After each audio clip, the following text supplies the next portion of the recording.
Hello everyone and welcome back to my channel. My name is Crimson and in this video we are going to be continuing and finishing our look through of the Warhammer 40,000 Astra Militarum 10th edition Codex. So let's just dive straight into it. Also, I did forget to mention in part 1 that this is the 10th edition Codex and that all of the codexes I will be covering are for 10th edition, since Warhammer is currently in 10th edition. So where we left off was here. By the way, I forgot to mention this in the video. However, this is what all of the different Krieg uniform types look like. The uniforms are based on their regiments that they are currently in and the terrain that they are fighting in. So we have green, blue, gray, black, and a little bit of light brown.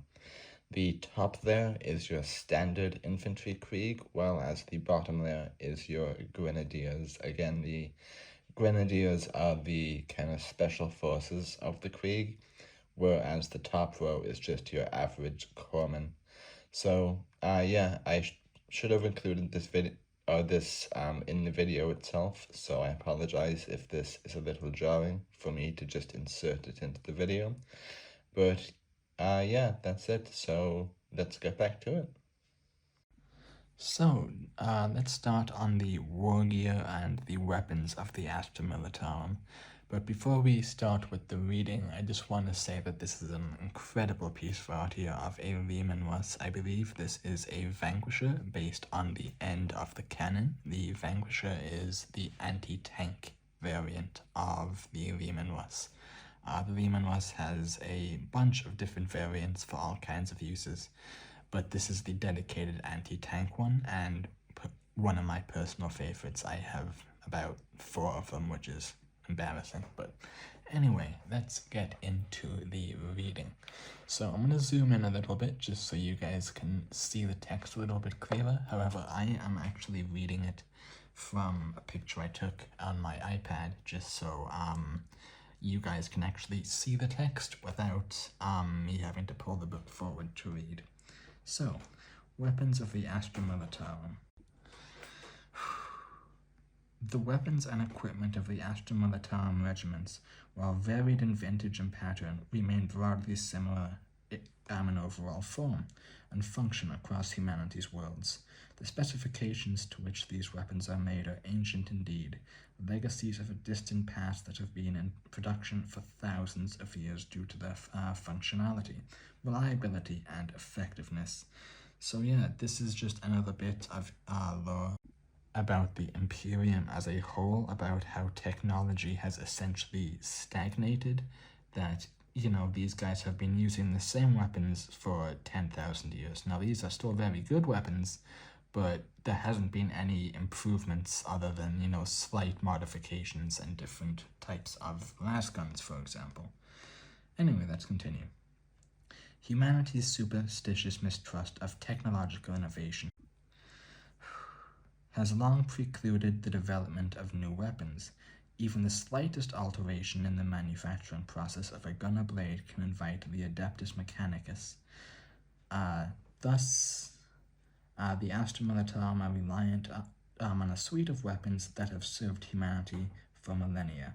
Some are ubiquitous throughout the armies of the Imperium, with countless manufacturers producing them non-stop. Other patterns of weapons and equipment are far more scarce, with only a handful of forge worlds possessing the STC templates, alloys, or rare chemicals required to fabricate them. The standard issue weapons. The most commonly issued weapon in the ranks of the Astra Militarum is the lasgun. Cheap and simple to manufacture, this reliable energy weapon can be operated in even the most adverse conditions with little loss of function. Hundreds, if not thousands, of patterns of lasgun exist across the galaxy. The soldiers of most Cadian regiments commonly bear the M36 las rifle, originally manufactured on Cantriel and renowned for its robustness. The Catachan jungle fighters extol the merits of the Mark IV las carbine, a shorter and more mobile weapon, perfect for close quarters engagements. Other common versions of the weapon include the Mars and Armageddon patterns and the sought-after triple foul pattern. Even more exotic and intricately wrought heirloom of the weapons of the Vostrian firstborn regiments of the Akatan pattern Mark IV, which valued by the Elysian drop troopers for its compactness and capability of short range.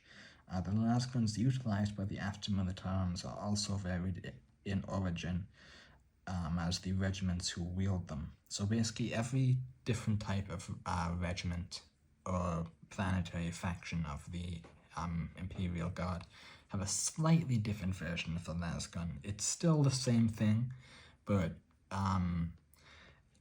just slight alterations to it. Weapons with solid ammunition, such as the autogun, are also prevalent in many regiments, though not in the same numbers. Those fighting forces raised from the most primitive or resource-starved worlds can even utilize weapons as archaic as black powder muskets. Infantry squads such as Cadian shock troopers are often provided with at least a single powerful portable weapon in order to enhance their firepower. Flamers project streams of burning promethium and are particularly feared by the enemy, making their bearers prime targets for snipers. So essentially, the snipers focus on these guys to shoot their tanks and make them explode, which is, kind of funny. Grenade launchers fire fragmentation grenades for anti-personal use or armor-piercing crack grenades that are capable of penetrating the armor of tanks and transports. Melter guns fire shimmering beams of thermal energy that can turn metal into molten slag and are often issued to troopers expected to encounter tanks, fortifications, rampaging monsters, or heavily armored infantry. Now, it didn't say this in the lasgun section, but there is a another variation of the lasgun, which is a highly powered variant that is utilized by the special forces troopers of each regiment, such as the Tempestus Scions or Cadian Carskin or the Death Curve Creek Grenadiers, and that is the Hell Gun, which is essentially a supercharged las gun. It has like multiple power settings, but the only drawback to it is that whereas the lasgun can be wielded normally with, you only having to replace multiple ammo packs or charge packs, the Hell Gun has to have a wired connection to a piece of equipment to charge it. That is how much energy it uses, but it is extremely powerful and easily the most powerful variant of the lasgun. Personally, I use it for all of my Death Corps Grenadiers, not just because it's effective, but it also looks really cool. These troopers who demonstrate exceptional marksmanship ability may be rewarded for their skill with the issue of a long las. These specially designed lasguns possess lengthened barrels and attached optical sights that greatly extend the shooter's effective kill range. The long las can be further enhanced with the use of hot-shot laser power packets, while these rare and temperamental power packets provide increased charge and therefore stopping power. That's kind of similar to the Hell Gun that I was talking about. They are expensive to manufacture and prone to spontaneous combustion, which is a common thread with the Imperial's weapons. Where was I? Spontaneous combustion if handled indelicately. If fired too frequently from a single weapon, the extreme heat of each shot can also warp the barrel, rendering the gun useless. Other forms of sniper rifles are also utilized by the Imperial Guard, from bolt-action weapons that fire conventional bullets to needle sniper rifles that shoot sharp upper darts filled with potent neurotoxins. So what I find really interesting about that is that while a lot of people think of Warhammer with, the laser rifles of the Astra Militarum, they still do utilize bullets. They're not always as effective and definitely don't have the damage effect of the las gun, but nonetheless, the bullets also have the upside, being much more difficult to see coming and a lot quieter and stuff like that. So, okay, next up, cavalry weapons. Although the massed armies of the Astra Militarum contain many technological terrors, the use of cavalry remains prevalent. Despite the low-tech nature of these units, the psychological impact of cavalry charge upon an opponent remains undimmed by the passage of millennia. The Imperium's million worlds boast many societies, some of which are known to produce incredibly skilled riders. These troopers are equipped with a range of weapons to aid them in varied roles. That includes scouting, line breaking, or skirmishing. The steeds that the warriors ride upon vary from flesh and blood creatures to genetically and cybernetically enhanced monstrosities.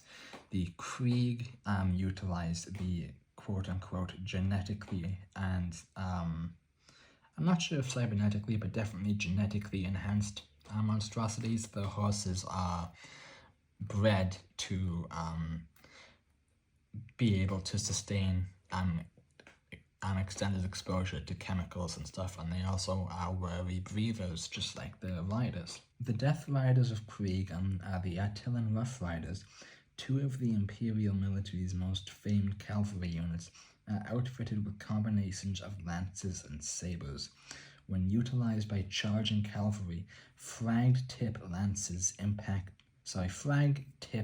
impact lances are exceptionally effective weapons. The tips of these lances are fitted with a detonation device that explodes on impact with a target.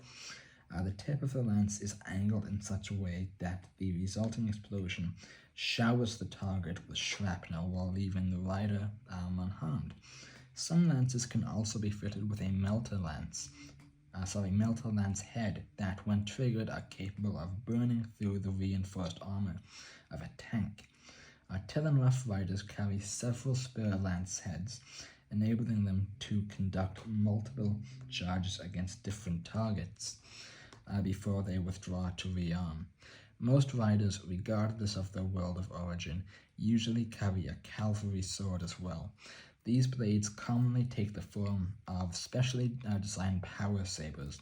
The curved blades of these weapons serve to concentrate the force of the blow and help ensure the weapon slices deeply into armor and flesh and slides free without snagging. So that's really interesting. So essentially the Krieg Rough Riders, and same for the Attilan Rough Riders, are really good at taking out enemy tanks and armor, as it says that they have these lances that are either tipped with frag grenades or tipped with melter tips to burn holes through the armor.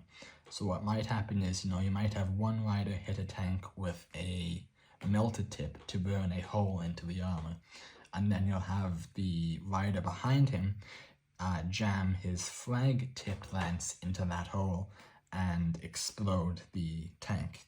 These lances, I usually have like 4 or 5 crack grenades attached to it. If you've ever seen those pictures of like World War II grenades, but like there's like 5 of them in a bunch, that is essentially what is on the explosive lances. So really cool. And the sabers are a nice touch. They are essentially used for cutting down infantry, and very similar to real life, the use of the curved swords are great against cutting down foot units while on horseback. Anyway, let's continue. Specialized cavalry units are often skilled to utilize long-ranged weapons while remaining mounted. The steppe warriors who make up the Attilan cavalry are said to be born into the saddle.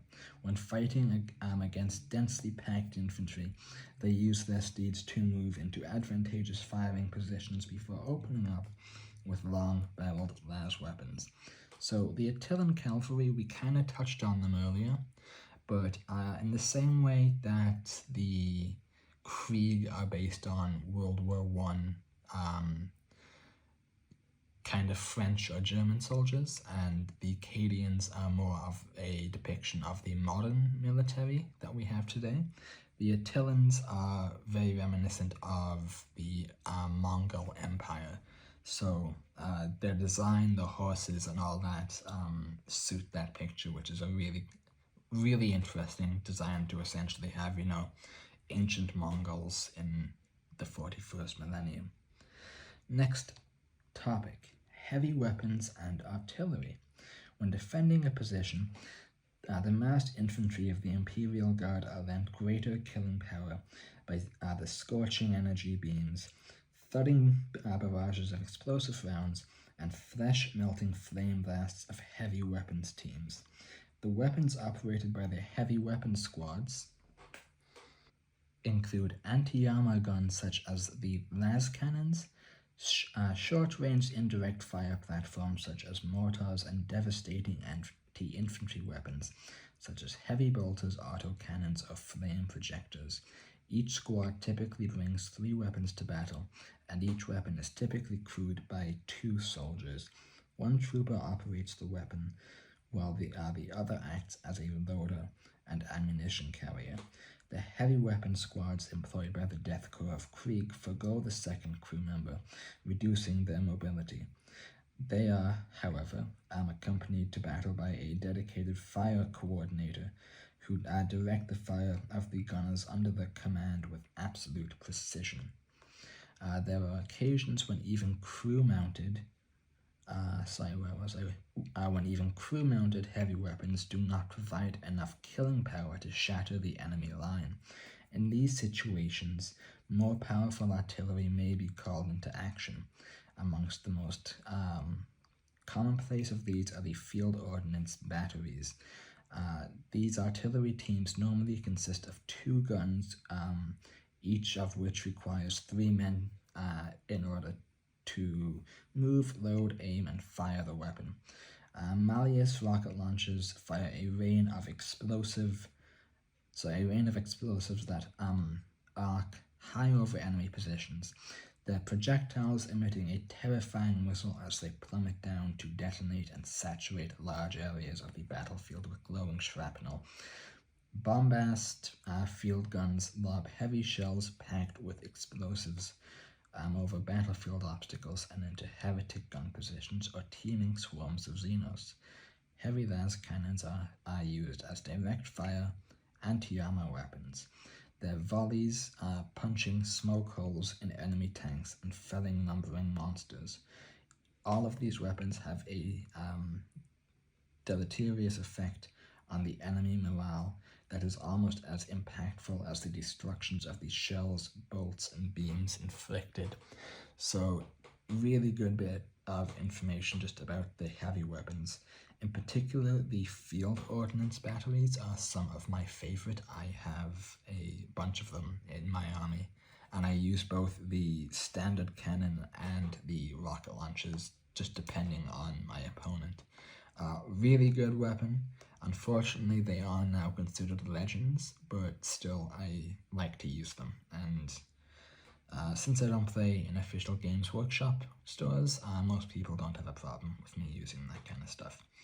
Anyway, some regiments, notably the siege regiments fielded by the Death Corps of Krieg, bring to battle even larger artillery pieces.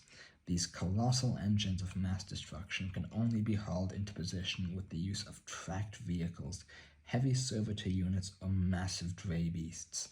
Some of these weapons hurl their gigantic shells for many miles to shatter fortifications, Others launch volleys of rockets with chemical nerve agents to flush troops out of dugouts and foxholes, or rain cluster munitions down upon opposing batteries of alien energy weapons.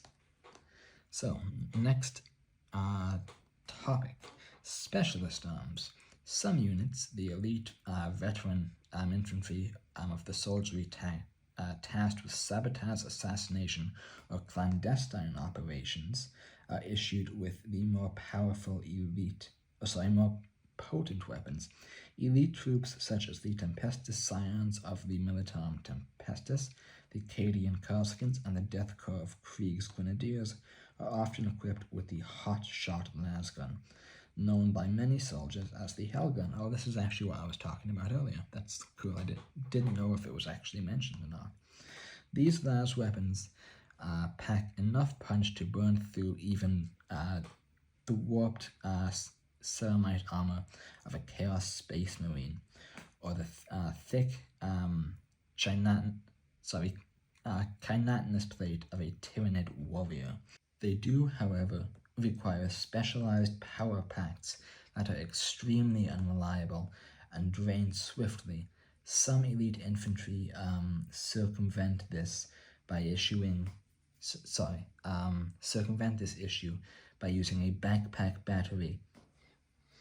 Some elite infantry circumvent this issue by using a backpack battery connected to their weapon by a series of cables.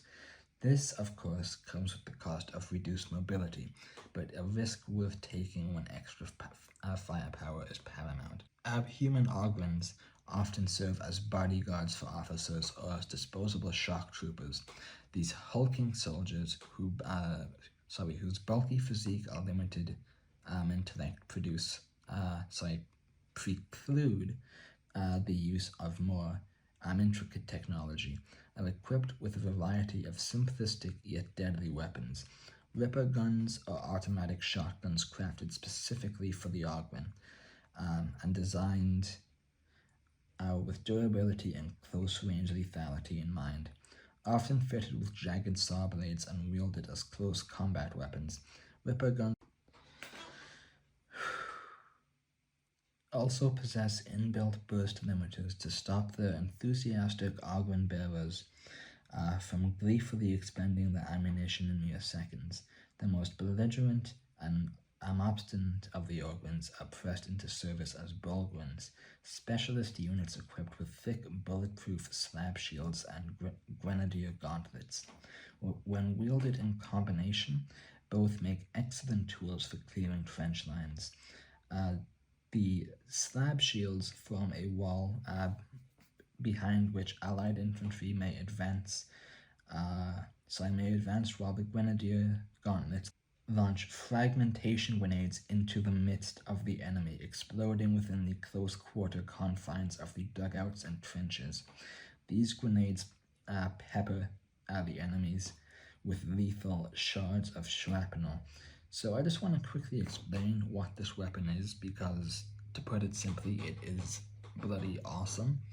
It is essentially a melee weapon which drives, if you can imagine a stake driver, or the stake driver from Bloodborne, it's basically that, but it lodges a fragmentation grenade directly into the man that the Ogren is fighting. So he literally shoves a fragmentation grenade into this guy's chest, and then it just explodes, which is unbelievable and just so cool. I'm not a big fan of the Ogren, just because the Death Corps don't really use them that much, if at all. But that weapon is one of my favorites in the entire Astra Militarum arsenal. Anyway, let's continue. Given the sheer size of the Imperium and the number of regiments fighting in its armies, even the Department Militarum struggles to maintain an exact inventory of all of the weapons and wargear wielded by the Astra Militarum.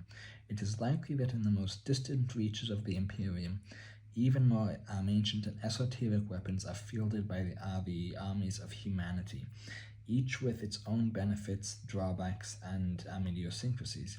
After all, with heretics, traitors, xenos closing in on all sides, mankind is forced to make use of every available weapon to ensure its survival.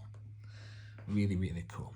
So, next page. So here we have some of the different vehicles that are utilized by the Astra Militarum.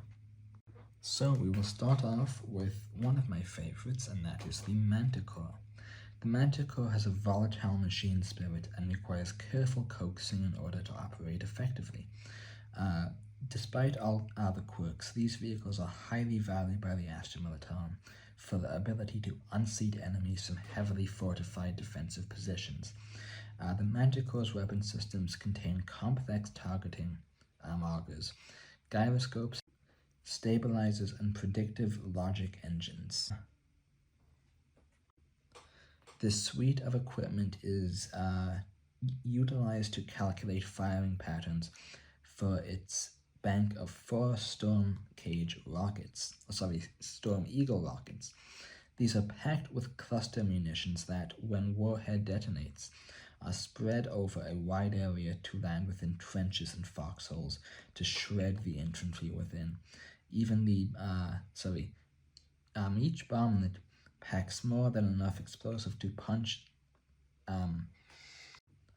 Each bomblet packs more than enough explosives punch to shatter the armor of any enemy vehicle it may strike. Really, really good vehicle, both in terms of the lore and the actual game. Next up, we have my personal favorite vehicle in the entire Astra Militarum, and that is the Basilisk. So, Basilisks, overwhelming artillery fire, is a hallmark of the Astra Militarum regiments. Towering artillery pieces across the battlefield is an onerous process. However, the Basilisk is a self-propelled assault gun capable of traversing tough terrain and laying down supportive fire far more swiftly than towed field ordnance. This enables Astra Militarum regiments to undertake fast-moving assaults without moving out of range of artillery support. Basilisks mount the devastating Earthshaker cannon with impressive range, of which it's matched by its destructive power of its payload. It is capable of obliterating entire platoons of infantry. These vehicles are also equipped with hull-mounted defense weaponry, ensuring that they are capable of repelling unexpected assaults from enemy infantry, long enough for support to arrive for the unit to retreat to a safer distance. So this is a artillery weapon, and I am all about artillery in my army. What it says here is that it is essentially a mobile version of the Earthshaker, and the Earthshaker is one of, if not the most powerful piece of artillery that the Militarum has. However, the Earthshaker is stationary.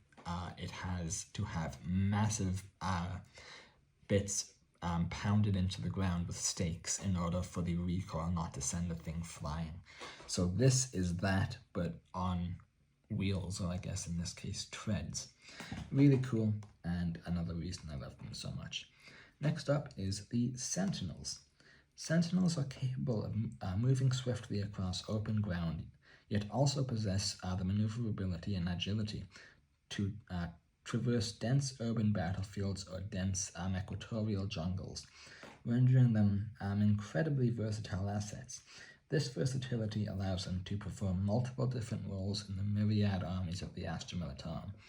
Lightly armored scout sentinels are often deployed to undertake reconnaissance duties or act as mobile observation posts for light artillery.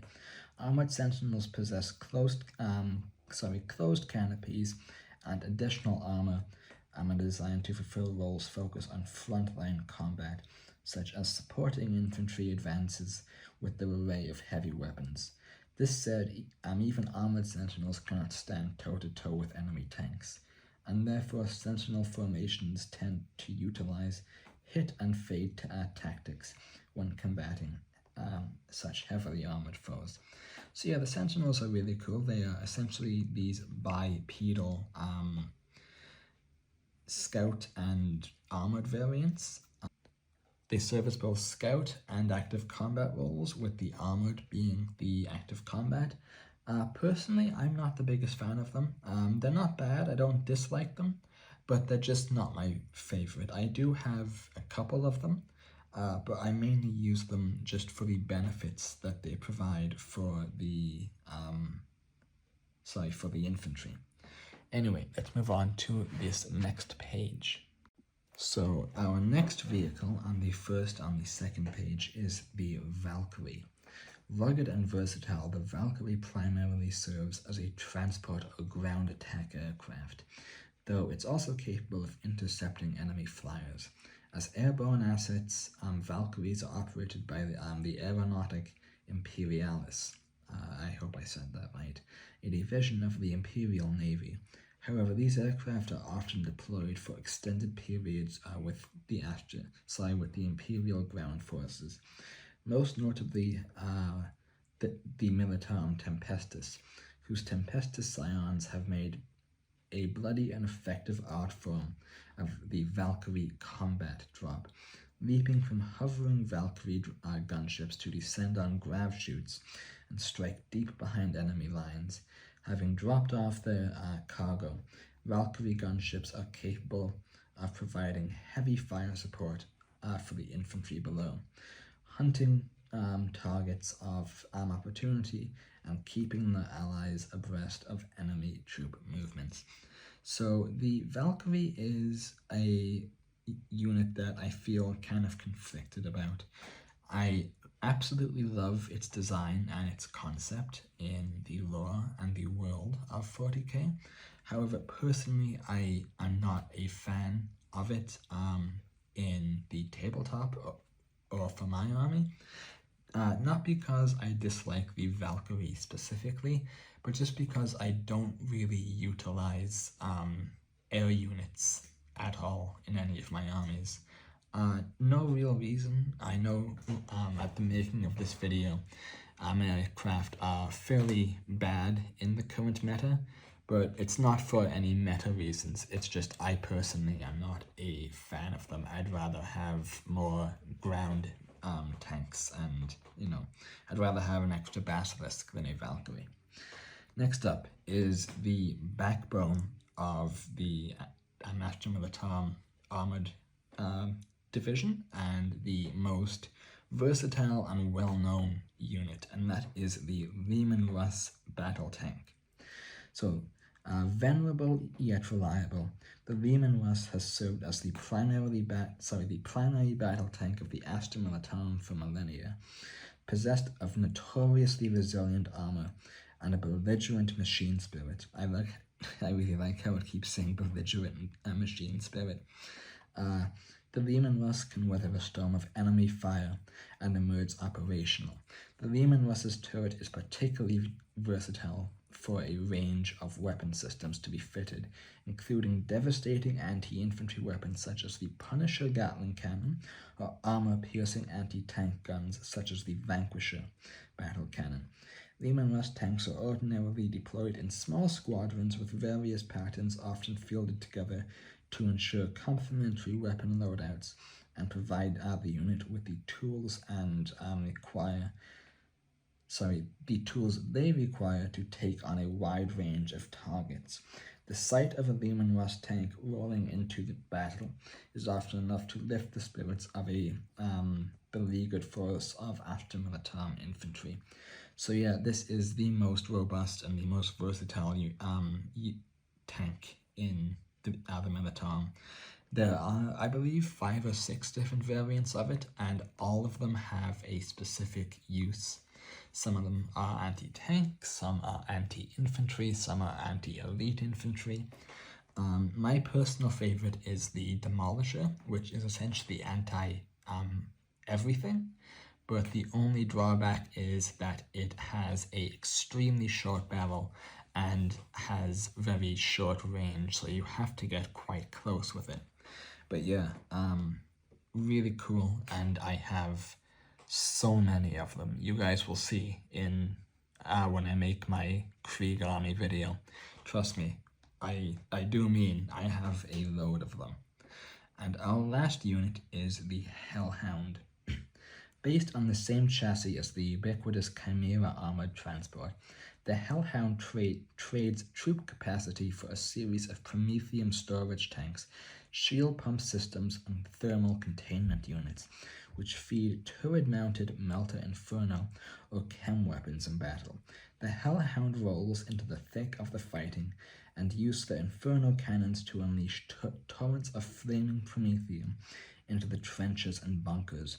One of the most feared variants of the Hellhound, often referred to by the Imperial Guard troops as the Banewolf, is fitted with a turret-mounted chem cannon. This lethal weapon projects gouts of corrosive gas that can dissolve organic material in seconds. Infantry unfortunate enough to be struck by such a weapon are at risk of being dissolved into bubbling pools of noxious ooze.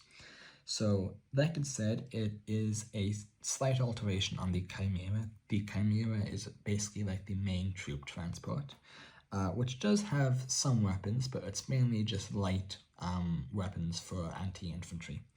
Whereas the Hellhounds have chem weapons and flamethrowers on them.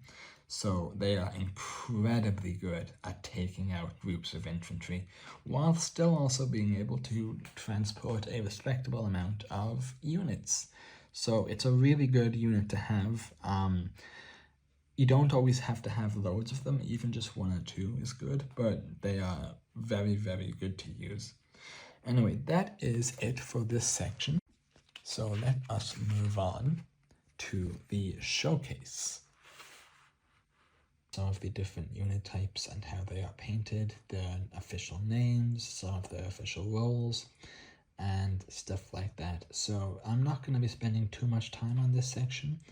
We're just going to go through it fairly quickly, but I thought that it is worth showing nonetheless. And we also have these really cool pictures up here of a diorama of a bunch of different Astra Militarum vehicles and infantry. For example, there's some Hellhounds, there is a Wyvern, I believe, and there are some basilisks in the back fighting some, I believe those are heretics or some kind of chaos spawn.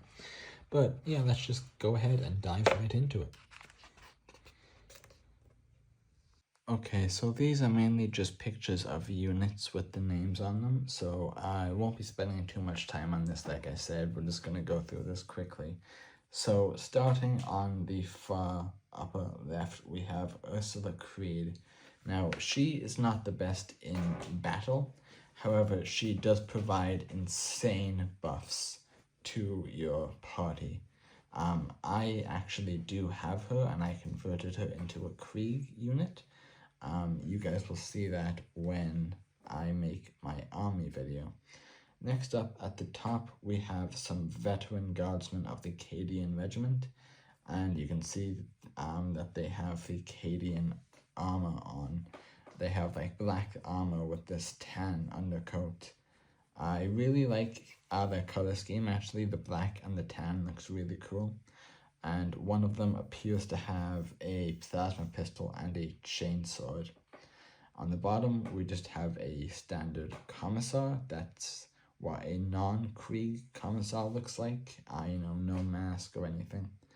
And then we have some more veteran Cadian guardsmen. So same kind of color scheme.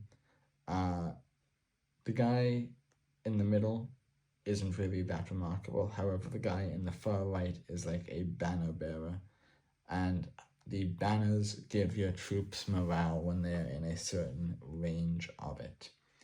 And over here we have Lord Solar. So Lord Solar is an extremely powerful unit, both in his ability to fight and his ability to buff nearby allies. So really good model to have. However, he is quite expensive and quite rare to find. And then here we have a diorama of some Krieg. These look like the new Krieg engineers, and I can't tell what they're fighting. It looks like some kind of chaos spawn. I might be wrong about that, but that's just what it looks like to me. Anyway, next page. Okay, so we are going to start with the units before we get into the art. Let me just zoom in on a little bit so you guys can see. So these are members of the newly released Krieg Command Squad. There used to be an old command squad. This is the new one, and I love them. I have one, and I think they are so cool. So first off, starting on the top left, we have the Lord Commissar. So he's the leader of the new command squad. You can see that he has a plasma pistol and has a gas mask because he is Krieg. However, as you can see, his commissary uniform is a little bit more embellished, seeing as he's a higher rank than your standard issue commissar. Pretty cool. And then over beside him we have a servo scribe. Interesting unit. I actually don't know much about this unit, so I'm not going to say too much on him. Then below him we have a few different units of the new command squad. So first off, so moving down, we have the medic. Now, I don't know why it says quartermaster, but this is the medic. That's what he's listed as online. So that's kind of strange. However, yeah, I wonder why they did that. His color scheme is very, I don't know, basic to me. Maybe that's just me with the all black. One thing about this unit that some people love, some people hate, is he is the only unit in the entire Krieg army that has part of his head showing. He doesn't have the full gas mask that the Krieg wear. He just has a gas mask on the front of his face. You can see the back of his head, you can see his ears, and you can see his hair, which was interesting. I actually really like this unit. I painted him very differently, so he looks a bit more like a medic. Oh, sorry, my one does at least. Next, we just have a veteran guardsman who is carrying a plasma pistol. Again, all these guys have the skull plated mask on them, and most people paint them white, myself included. I either go white or like a metallic silver. Next up, we have the Perfectus Militant. Again, part of the command squad. I did not know that is what he was called, but quite cool. So he has a kind of like a baton stick in one hand as well as a pistol in the other. Has a very similar hat to the commissar, so I wonder if he's just like a standard commissar. Anyway, let us continue. So down we have some of the new Krieg combat engineers, and I love these guys. I have loads of the old Krieg combat engineers, but these guys far and away outshine it. So we have one guy who is holding a pistol, a second guy with the engineer revolver shotgun. However, this one is in much better detail and is the size is a lot more accurate. Next, we have a guy with a pistol and a chain sword. I don't know why I keep saying chain axe. This is the remote mine here. And then here we have the Krieg combat engineer. Now, we briefly touched on this, I can't remember if it was part 1 or part 2, about how the combat engineers can send out kind of like explosive devices. This is one of them. So what the remote mine does is this guy uses it as essentially a remote control car, and its purpose is to drive up to enemy tanks or vehicles and explode, and that usually kills them. It's really good. The only downside is that you have to keep the pilot alive. If he dies, then we lose control of it, which kind of sucks, but at the same time, it's okay.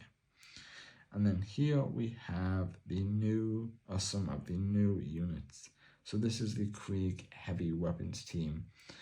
I really like it, however, I am not going to be buying it. So on the bottom, we have the Krieg Fire Coordinator, so he's on the Vox trying to coordinate where the stuff is going to land.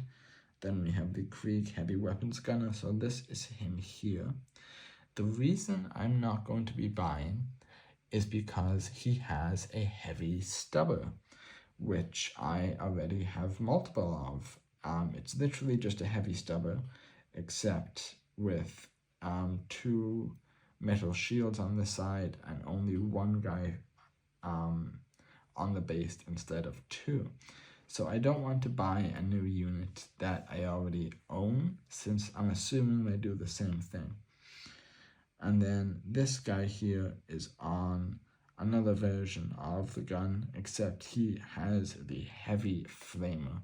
I will say having a heavy flamer turret does sound really cool, and that alone actually might get me to buy it.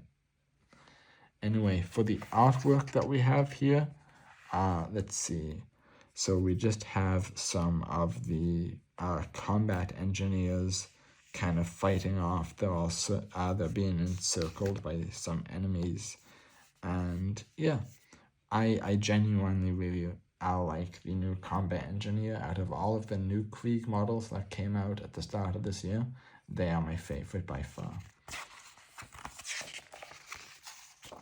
Next up, so again, we're going with models first. So first off, we have the Bulgrin. Now, the Bulgrin in this, one of them has what looks to be like a club and a small shield, whereas the other one has one of those grenade launchers with a massive door shield. The way that grenade launcher works, it's not even a grenade launcher, it's a grenade melee weapon. So he essentially puts that to your chest, launches a grenade into your chest, and then you explode from the inside, which is incredible. But yeah, maybe it's just not for me. I'm not sure if these are meant to be Krieg units, because they do have gas masks.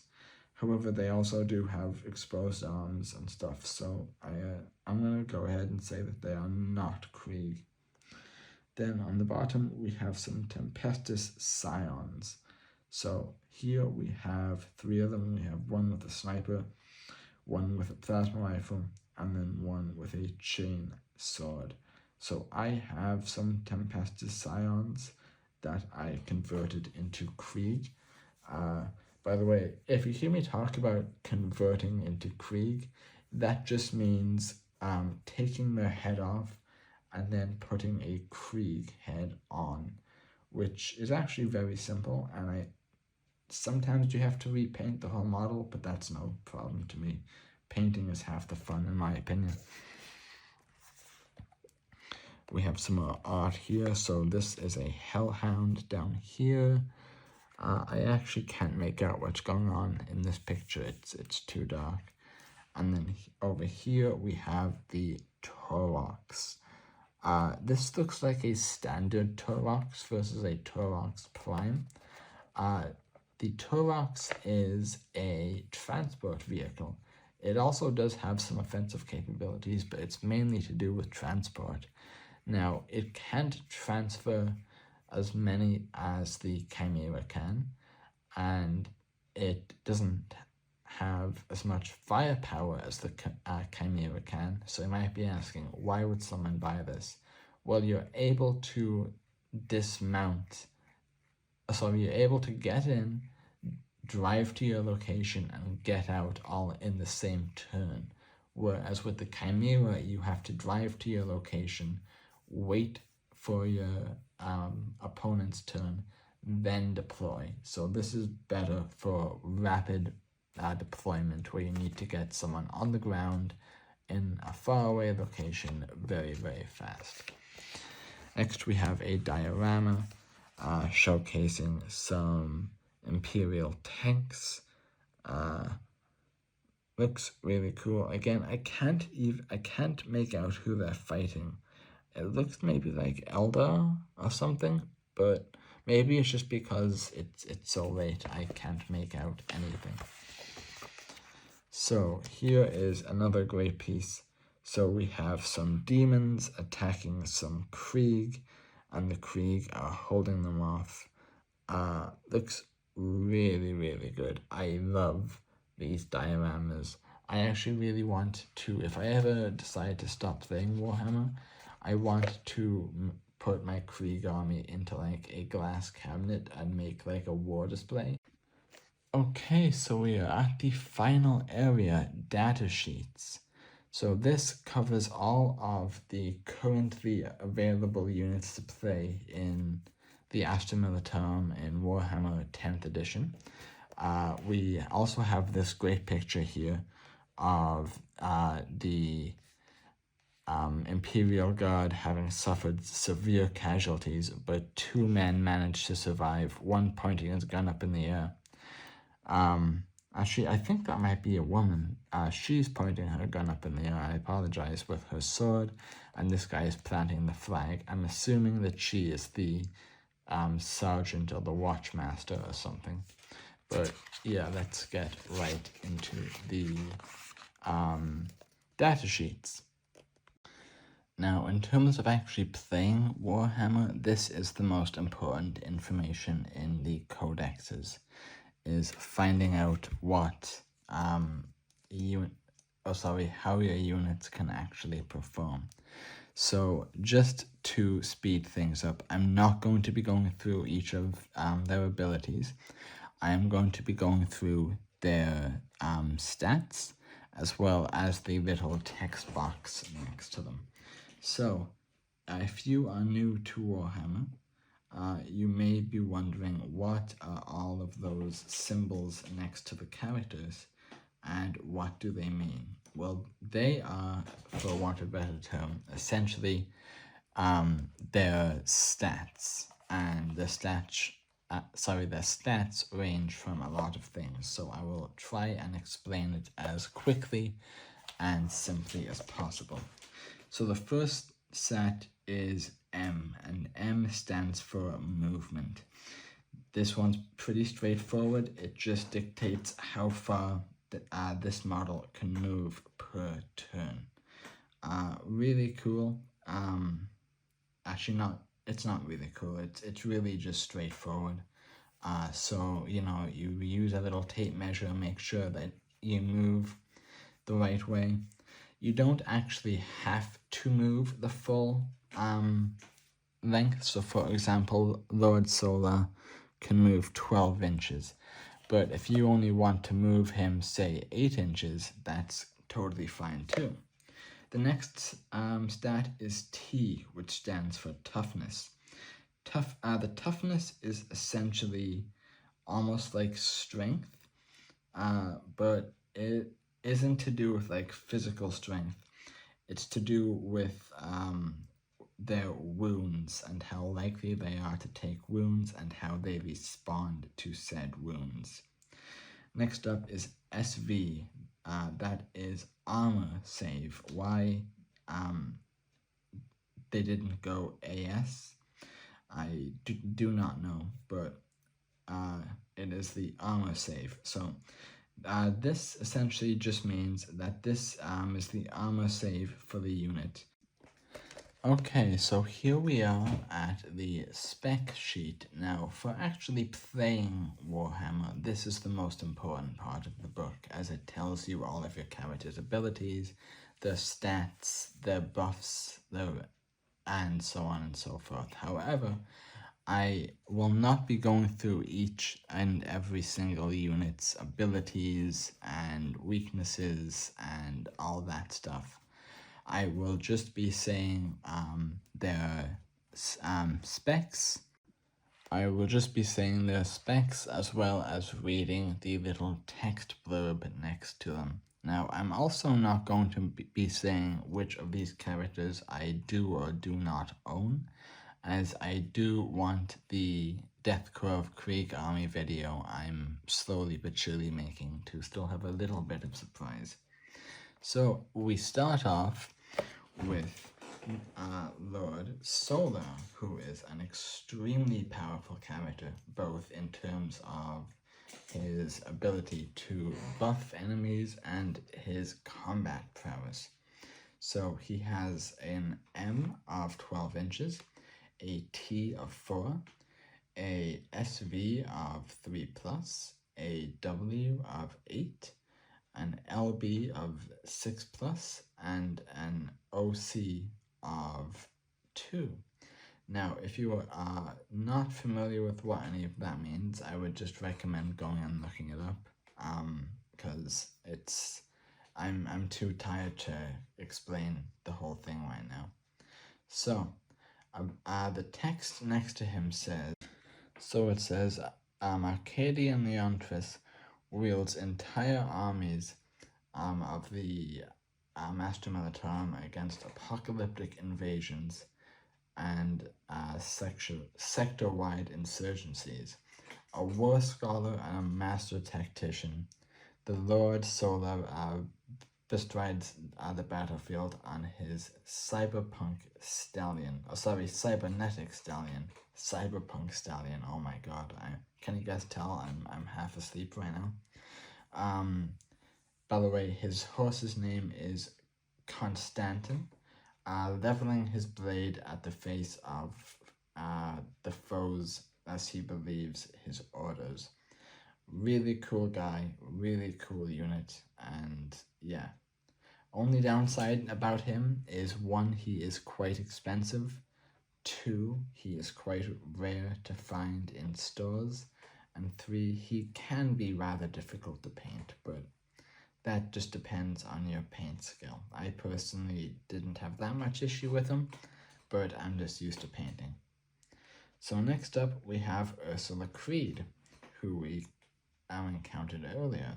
So she has an M of 6 inches, a T of 3, an SV of 4+, a W of 4, an LG of 7+, and a DE of 1.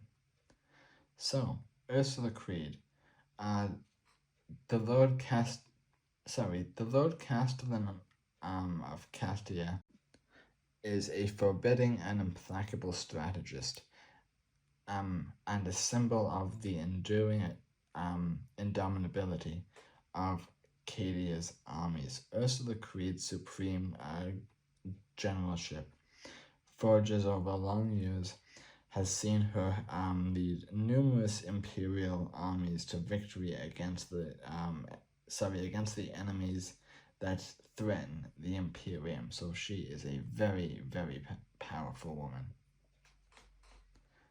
How she is in actually fighting, I'm not sure. I always just thought that she was someone who buffs enemies, buffs allies.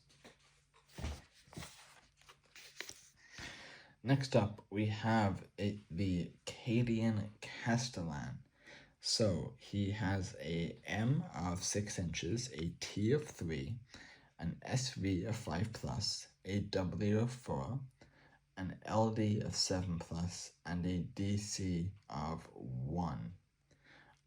Written down, it says, strategic senior officers often ranking as a captain or colonal.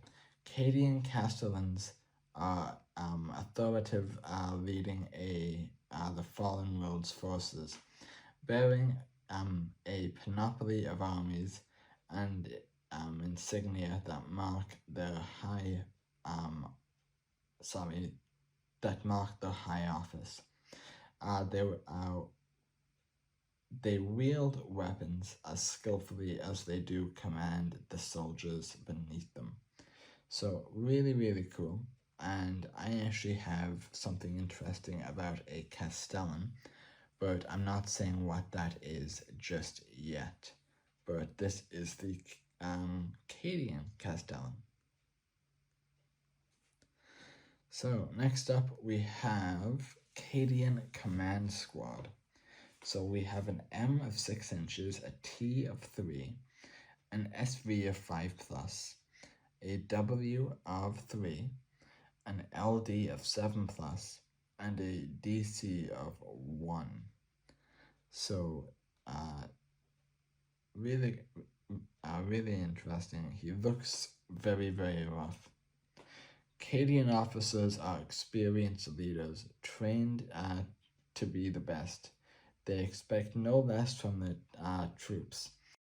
They are as inspiring as the standard carried in the wake, and as motivated as the orders issued via their Vox operators. So this guy is obviously beloved by his squad. This is actually my first time seeing the new Cadian Command Squad, and while it's cool, I like that he has a power fist. But yeah, let us continue.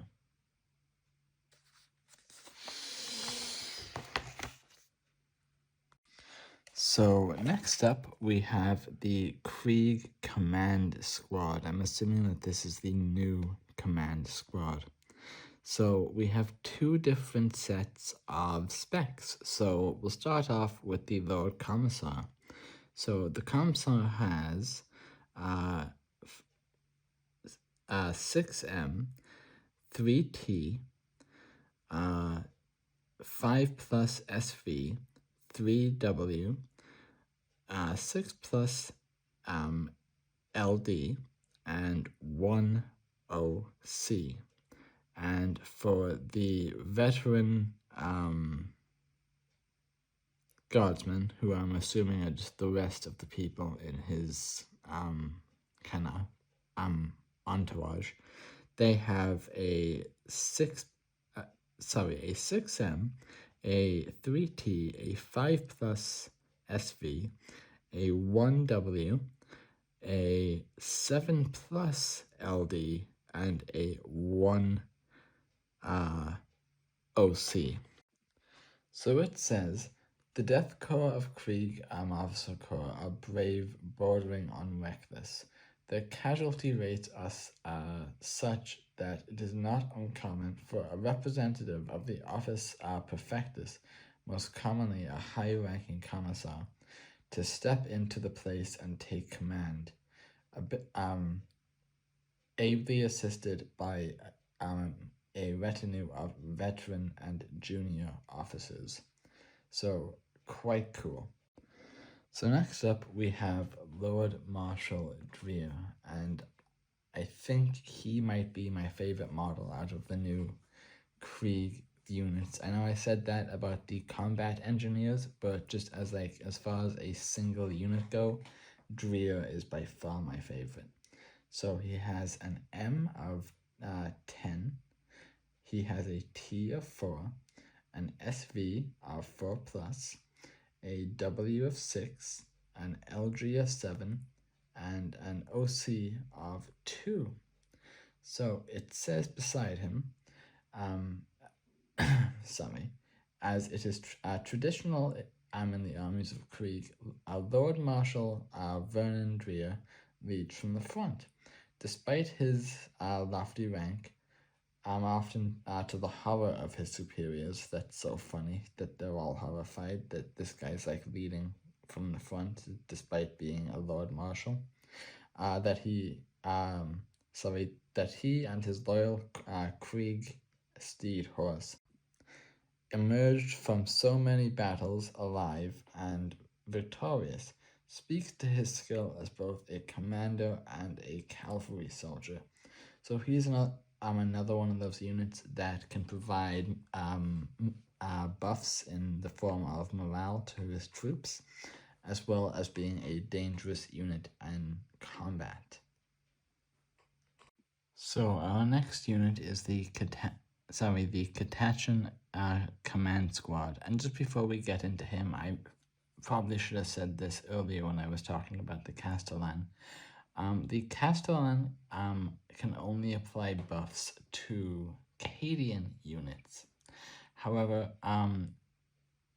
what I do and what most people do is they run their Death Corps Krieg Grenadiers as Karskin proxies, and the Karskin are Cadian. So you are technically able to use a Cadian Castellan to buff your Grenadiers, and since they are the elite troops, that just means it is even better. So beside him it says, Catachan officers surround themselves with only the most battle-hardened veterans, for they are the only, for only they can be trusted to bear the regiment's battle standard to war. Catachan command squads fight with the same aggression as the fellow soldiers, putting themselves in harm's way in order to inspire their troops. So very similar to the Krieg officers and commanders. Next up we have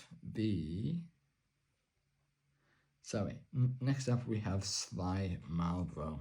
Sly Marlborough is a very famous character, and he is like the poster boy of the Catachan jungle fighters. He's essentially like the main unit that you want to have in a Catachan army. So he has a M of 6, he has a T of 3, an SV of 5+, a W of 4, an LB of 7+, and an OC of 1. Now, let's see what it says beside him. So it says, Sly Marlborough is a one-man army. He operates alone, striking from ambush before disappearing back into the shadows. A legendary soldier, Marlborough has gutted Xeno's horrors and slit the throats of traitors beyond count with his envenomed blade, and the fire hails of poison shards from his ripper pistol. That is really cool. So he's like made his pistol out of parts of enemies. I always love that in media, especially like in fantasy and games where people make guns out of the remains of their enemies. Always cool. So next we have a Leman Russ commander. So he has a movement of 10 inches, a T of 11, a SV at 2+, a W of 13, an LD of 7+, and an OC of 3. I really like this unit, especially the Krieg variants. It's just so cool having someone popping out of the hatch of your tank. So it says, the venerable Leman Russ makes an excellent command tank.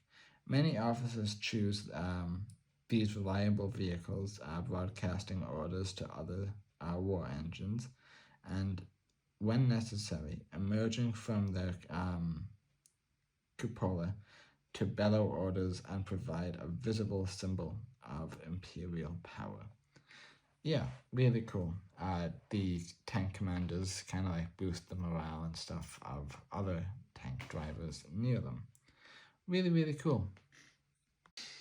Next is very similar, and that is the Rogel Dorn commander. So he has a W of 10 inches, a T of 12, an SV of 2+, a W of 18, an ED of 7+, an LD of 7+, and an OC of 5. Now again, very similar in appearance to the Leman Russ tank commander. So tank commanders are given a degree of freedom to choose their preferred command vehicle. Some opt for the might of the Rogel Dawn, making targets issuing precise commands to turret and sponson gunners, and providing an example of efficiency and combat prowess to the subordinates in their charge. Really, really cool. So very similar to the Leman Russ. They basically essentially do the same thing, but just for different tanks. So next up we have Gaunt's Ghosts, and again there are two different stats for two different characters, or one character and then a bunch of characters. So Ibram Gaunt himself has a M of 6 inches, a T of 3, an SV of 4+, a W of 3, an LD of 6+, and an OC of 1. And then as for a 10th Ghost, we also have a M of 6 inches, a T of 3, a SV of 5+, a W of 2, an LD of 7+, and a 0C of 1. So it says, Colonel Commissar Ibram Gaunt combines the position of a feared. So it says, Colonel Commissar Ibram Gaunt combines the positions of a feared political officer and the regiment commander of the 10th, 1st, and only, joined by the regiment's stealthily and deadly officers and soldiers. Those known as Gaunt's Ghosts are Gaunt's infamous raids, secretive missions, and unlikely victories have cemented his legend. Really, really cool guy. Yeah, really, I do really like Gaunt's Ghost. I'm surprised that he's still playable, seeing as how he's dead, because I remember when I wanted to buy the Sanguinius miniature for my Blood Angels, and I was told that, I can't use him because he's dead. But apparently you can still use Gaunt's Ghosts, even though Gaunt is dead. So anyway, next up. So next we have the Militarum Tempestus Command Squad. So we have, again, two different lists. So the Tempestus Scion has a M of 6 inches, a T of 3, an SV of 4+, a W of 1, and an LD of 7+, and a OC of 1. And then the Tempestus Prime also has a M of 6 inches, a T of 3, a SV of 4+, a W of 3, so I don't know why I can't see, an LD of 7+, and an OC of 1. So let's see what it has to say. Led by driven officers known as Tempestus. Led by driven officers known as Tempestus Primes, the command squad of the Militarum Tempestus compromised veteran Tempestus Scions. These specialists guard and support the Tempesta prime, while the officers are marshals. The officer marshals the elite soldiers into the perfect position for the mission at heart. Really, really cool. I do really like the Tempestus Scions. They are probably one of my favorite non-Krieg units. But yeah, let's continue. So next we have just a standard commissar. So his stats go as followed: M 6 inches, T3, SV 5 plus, W3, LD 6 plus, and OC 1. So let's see what it says about our standard commissar. It actually says quite a lot, surprisingly. Commissars are ruthless officers charged with maintaining the morale, discipline, and the fighting spirit of their regiment, with the power to summarily execute any soldier or officer found wanting. They are feared, brooding figures. The devotion to the Imperium is without doubt, and they fight with fanatic bravery. Usually they fight with fanatic bravery, or sometimes they just, tuck tail and run. Really, really cool. So next up, we have our Cadian Shock Trooper. So we have him here with a M of 6 inches, a T of 3, a SV of 5 plus, a W of 1, an LD of 7 plus, and a 0C of 2. Also, I just want to point out that the armor scheme on the Cadian is really nice. The extremely dark green paired with the tan with a little bit of crimson accents looks really nice. That was a very, very good paint job. Anyway, on to his information. So, Bone Soldiers, the shock troopers of Cadia, have trained their entire lives for military service. When the Astra Militarum decodes of rigorous firing drills, having forged them into an expert sharpshooter, skilled in both dagger defense and a storming assault, Cadian shock troopers are held by many to be the ideal soldier, and that's fairly true in the Warhammer universe. People see that the Cadians are just built different, for want of a better term. Now, there's also some units below our Cadian. So starting from the left, top left, we have a shock trooper with a las gun.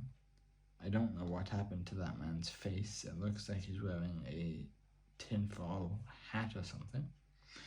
Next, we have a shock trooper with a flamer. Looks really cool, but he does lose points for wearing what looks like a hockey mask. Then we have a shock trooper sergeant with a las pistol and a chainsword. Then we have shock trooper sergeant. Who else is there?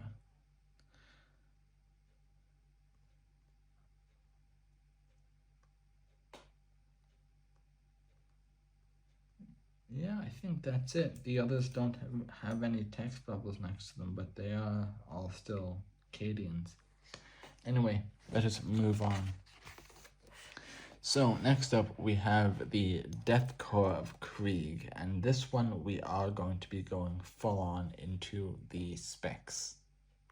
And by the way, we are only going to be checking out the data sheets for the infantry units. We will not be going into all of the vehicles, as one, there are far, far too many, and yeah, I just prefer just to keep it to the infantry, since personally I find them more interesting. So next up we have the Catachan Jungle Fighter.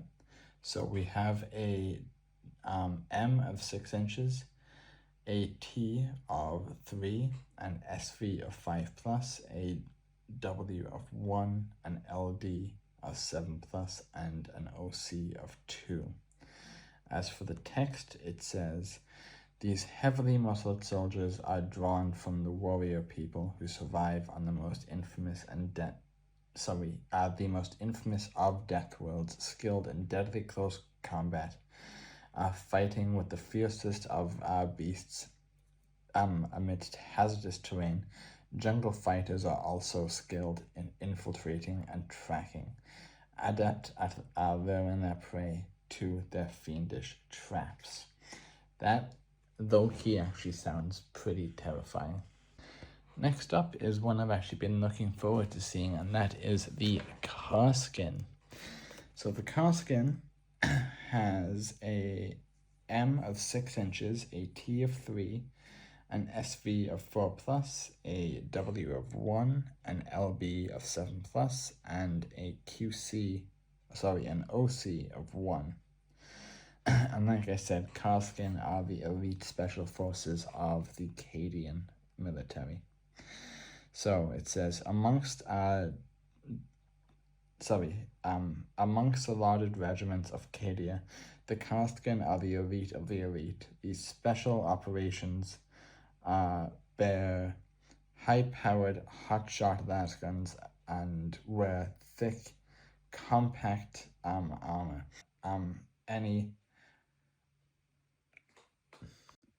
And are the equals and superiors of any unaugmented human warriors. Quite true, if I do have to admit.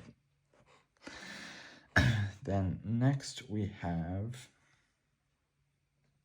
the Krieg Combat Engineer. So this is the new Krieg Combat Engineer. So he has a W of 6 inches, a T of 3, an SV of 4, a W of 1, an LD of 7+, and an OC of 1. So it says here, the Engineer Corps of Krieg are renowned for their skills as demolition experts, sappers, and close-quarters trench fighters.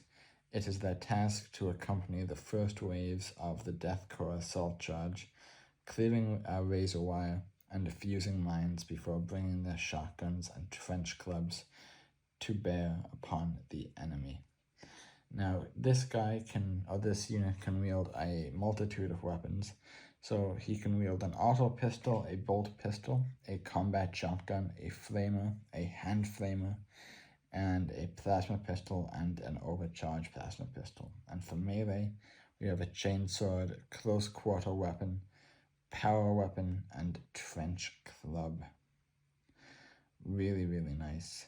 So abilities, Grenadiers. Once per turn, you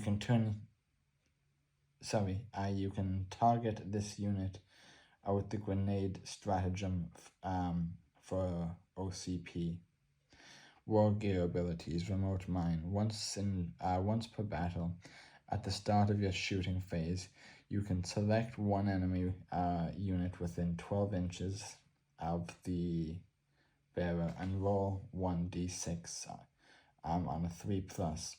That enemy unit suffers d6 mortal wounds or d3 plus 3 mortal wounds instead if it was a vehicle or a fortification unit.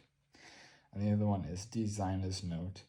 Place a remote mine next to the unit, removing it once this ability has been used.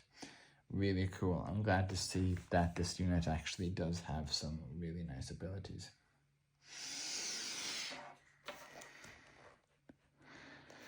Okay, let's continue.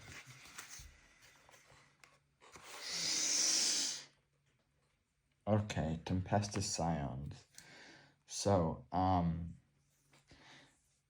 for W 6 inches, T3, SV 4+, W1, LD 7+, OC 1. It says Tempestus Scions are elite soldiers.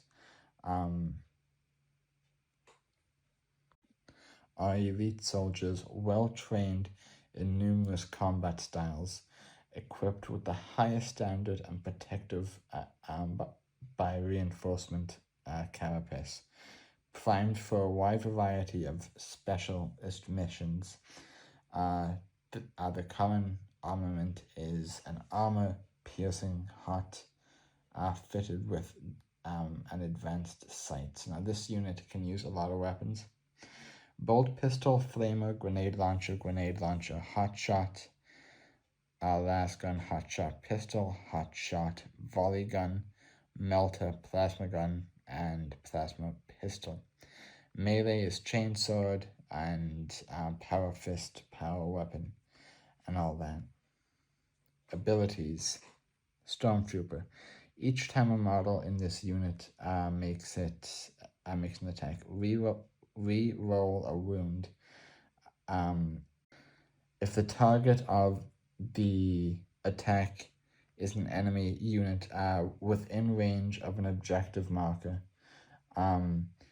you can re-roll the wound instead.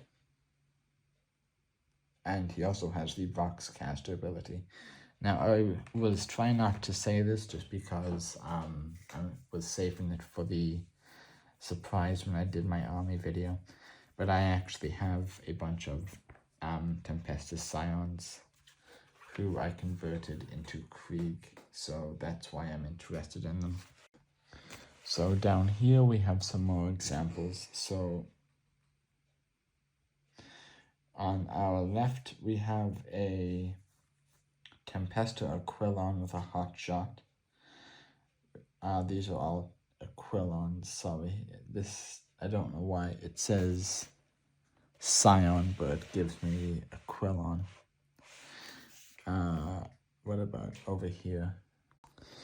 Okay, so here we have the Krieg Heavy Weapon Squad, which is one of the new units.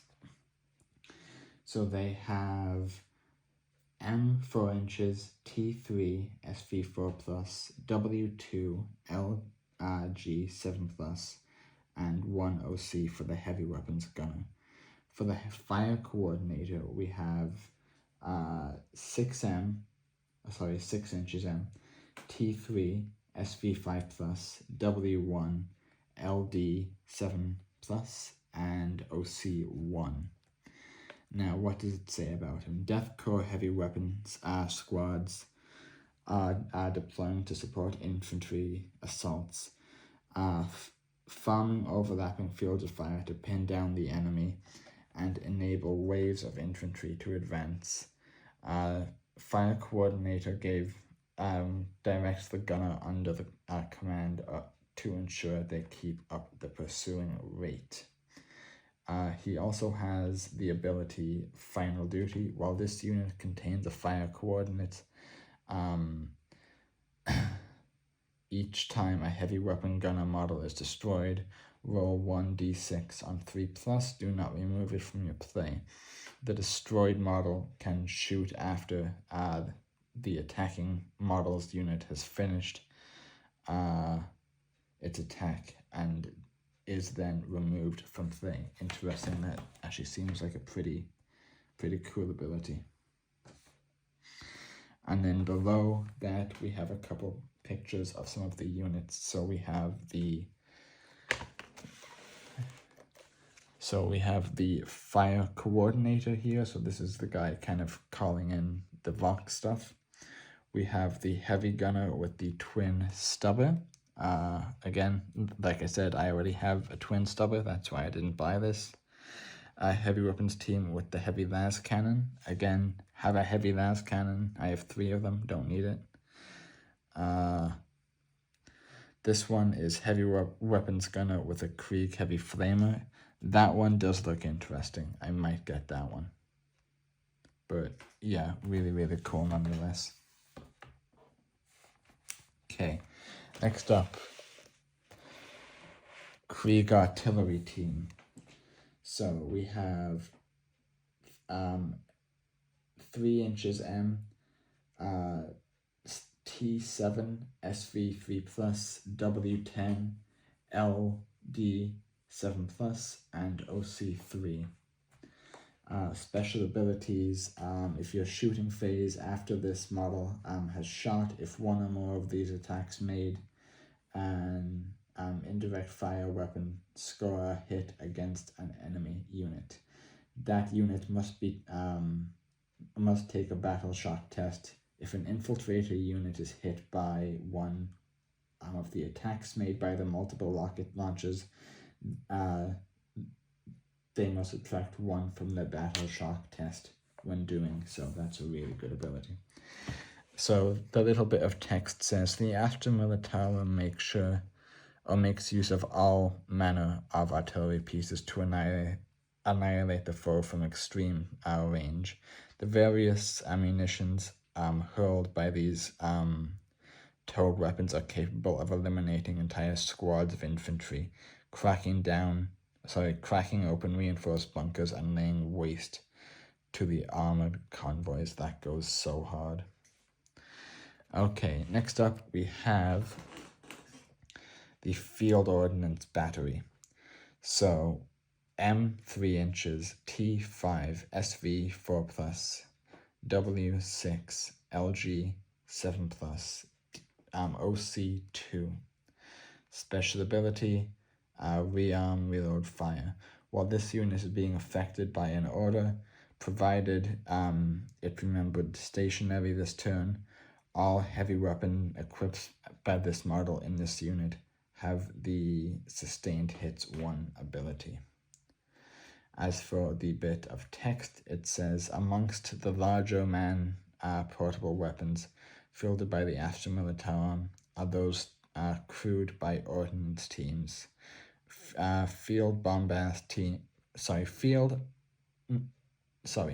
From bombast field guns that fire heavy shells indirectly to multiple warheads of the malicious rocket launcher of the searing energy lances unleashed by heavy las cannons. Such batteries are a powerful asset. Very, very cool. Next up, we have the Attilan Rough Riders. So, they are M 6 inches, T3, SV5, W2, LD 7+, and OC2. It says, while massed infantry can overwhelm the foe, it often falls to the heavy weapon squads to deliver the killing blow. These teams of gun crews can swiftly set up their mobile heavy weapons. They bolster battle lines and provide close fire support with adaptable loadouts of precise and indiscriminate firepower. Now, I'm not saying why, but when I post my video of my Death Corps of Krieg army, you will see why I'm paying such close attention all the time to the Rough Riders. And last but not least, we have the Death Corps of Krieg Death Riders. So they have M 10 inches, T4, SV4+, W2, LG 7+, and OC1. Their abilities are Screening Line. Once per turn, when an enemy unit ends a normal advance, when an enemy unit ends a normal, advance, or fall back move within a 9-inch of this unit, if the unit is not within engagement range of 1 or more enemy units, it can handle a normal move up to 6 inches. And the text says, to ascend into the ranks of the Death Riders is a great honor for any soldier of the Krieg. Astride their genetically enhanced Krieg steeds, these bold cavalry riders thunder across no man's land with lances leveled and sabers drawn and crash into the foe, scattering infantry and creating gaps in the enemy line for the infantry and the armor to exploit. Really cool. So that, everyone, is going to be it for the Warhammer 40k Astra Militarum 10th edition Codex. Thank you so much for watching. I can't do my usual intro just because my phone is at 3% and it's about to die. So thank you so much for watching. I really hope you enjoyed watching this as much as I enjoyed making this. This is probably the most fun I've had making a video in a while. The one question I will ask is, what codex would you guys like to see me do next? I have the 10th edition Sororitas, Custodes, Mechanicus, and Blood Angels. So let me know in the comments and I'll be sure to do that one next. Anyway, so thank you again for watching. I hope you enjoy this and stay tuned for my Death Corps of Krieg Army showcase. My name has been Crimson and I'll see you guys in the next one. Have a good evening.